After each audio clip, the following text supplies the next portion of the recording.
নমস্কার, আমি মুকুল মাহাতো। তোমাদের সবাইকে স্বাগত ভৈরব ডিফেন্স একাডেমিতে। আজকে আরেকটি নতুন ভিডিওতে তোমাদের সবাইকে স্বাগত। এই ভিডিওতে তোমাদের একটি এলসিএম এবং এসএফ এর ইম্পর্টেন্ট অঙ্ক করাতে যাবো, যেটা তোমাদের বিশেষ করে ডাব্লিউবি, কেপিএসসি, জিডি, পিএসসি ক্লার্কশিপ বা আপকামিং যে গ্রাম পঞ্চায়েত যে ভ্যাকেন্সি গুলো আছে, এই ভ্যাকেন্সি গুলোর জন্য অত্যন্ত ইম্পর্টেন্ট অঙ্ক হবে। এবং এটি অঙ্ক খুব একবারে বেছে তোমাদের জন্য নিয়ে আসা হয়েছে। তো অঙ্কটা চলো কিভাবে করি দেখা যাক। অঙ্কটা কি বলেছে দেখো। অঙ্কটাতে বলেছে যে দুটি সংখ্যা সংখ্যা দুটি কি হলো, একটা পি এবং কিউ।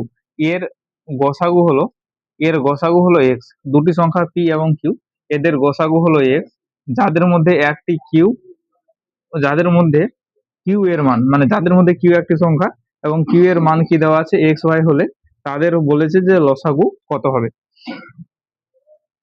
তাহলে অঙ্কটা তোমরা বুঝতে পারলে। অঙ্কটাতে বলেছে যে দুটি সংখ্যা পি এবং কিউ যাদের লসাগু এক্স হলে এবং একটি সংখ্যা যদি কিউ হয়, এদের মধ্যে যার মান এক্স ওয়াই হলো, এবং তাহলে তাদের হচ্ছে লসাগু কত হবে। দেখো এটা সংখ্যা, এই অঙ্কটাকে আমরা কিভাবে করব। আমরা একটা এলসিএম এবং এসিএফ এর সূত্র কি জানি। আমরা যেটা জানি, LCM LCM into ACF, LCM into ACF সমান সমান হচ্ছে ফার্স্ট নাম্বার ইন্টু হচ্ছে সেকেন্ড নাম্বার। ঠিক আছে, তাহলে এলসিএম ইন্টু এসিএফ সমান সমান হচ্ছে ফার্স্ট নাম্বার ইন্টু হচ্ছে সেকেন্ড নাম্বার। তাহলে এখানে যদি দেখি, এখানে আমাদের কি চেয়েছে, এলসিএম চেয়েছে। তাহলে এলসিএম যদি এখানে এক্স তো যেহেতু দেওয়া আছে, তো এলসিএম কে আমি এ ধরলাম। এলসিএম এর মান হচ্ছে এ। এসিএফ কত দেওয়া আছে, এসিএফ দেওয়া আছে এক্স। আর এবং ফার্স্ট নাম্বার কত দেওয়া আছে,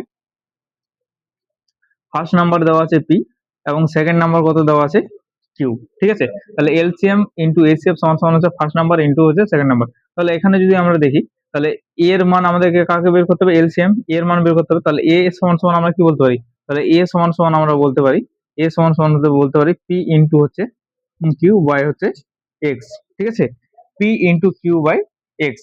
এবার দেখো এখানে একটা সংখ্যার মান দেওয়া আছে। তাহলে একটা সংখ্যার মান দেওয়া আছে, কোন সংখ্যার মান দেওয়া আছে এখানে, এখানে বলেছে যে কিউ এর মান হচ্ছে এক্স ওয়াই। ঠিক আছে, তাহলে এখানে কি বলেছে, কিউ এর মান হচ্ছে এক্স ওয়াই। তাহলে কিউ এর মান যদি এখানে আমি এক্স ওয়াই যদি বসিয়ে দিই, তাহলে কি পাওয়া যাচ্ছে দেখো, পি ইন্টু হচ্ছে এক্স ওয়াই বাই হচ্ছে এক্স। তাহলে এখান থেকে এক্স এক্স যদি আমি কেটে দিই, তাহলে কি পড়ে থাকে, এক্স এক্স কেটে দিলে এখানে পড়ে থাকে পি ওয়াই। তাহলে এই কোয়েশ্চেনটার জন্য তোমার সঠিক অ্যান্সার কি হয়ে যাবে, এই কোয়েশ্চেনটার জন্য তোমার সঠিক অ্যান্সার হয়ে যাবে পি ওয়াই। তো অঙ্কটা ভালো করে দেখবে, এবং অঙ্কটা কিভাবে হলো এবং অ্যান্সার কি হলো সেটা ভালো করে দেখবে। এই অঙ্কটা অত্যন্ত ইম্পর্টেন্ট এবং অত্যন্ত রেয়ার অঙ্ক এই ধরনের পাওয়া যায়। ক্লাসটা বা অঙ্কটা শেষ পর্যন্ত দেখার জন্য সবাইকে ধন্যবাদ।